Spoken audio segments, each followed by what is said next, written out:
মা ডাকটা যখনই শুনি মনে হয় কেউ যেন আলতো করে চুল বেঁধে কপালে চুমু এঁকে দিল। মনে হয় পেঁয়াজু ভাজতে ভাজতে কে যেন গুনগুন করে গেয়ে উঠল, অলি বারবার ফিরে আসে, অলি বারবার ফিরে যায়। আবার কখনো মনে হয় মৃদু ধমকের সুরে কে যেন বলছে, পড়তে বসো। আদরে গলায় কে যেন কানে কানে বলল, মা তোকে অনেক ভালোবাসি।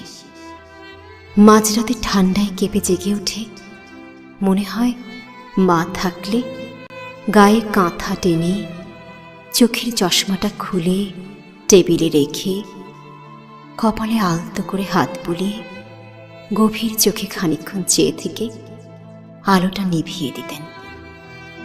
মা ডাকটি শুনলে মনে হয় পুরো পৃথিবীটা আমার পাশে।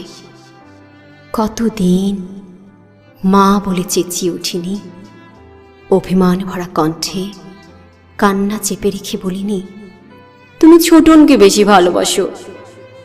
আদর পাওয়ার লোভে মায়ের গা ঘেঁষে বসে বলিনি, দেখো না আমার গাটা কেমন গরম গরম। বলিনি, তুমি পৃথিবীর সেরা মা। মা ডাকটা শুনলে বুকের বাঁ পাশটা চিনচিন করে ওঠে। খুব ইচ্ছে করে মায়ের বুকের অমি মুখ গুজে শান্তি ফিরে পেতে। কতটা যুগ, অত শত আদর, মান, অভিমান বকুনি ছাড়াই কেটে গেল। এভাবেই কাটবে বাকিটা দিন। সেই ছোটবেলার মতন আজও মাকে তারারে ফিরে খুঁজে ফিরি। মা,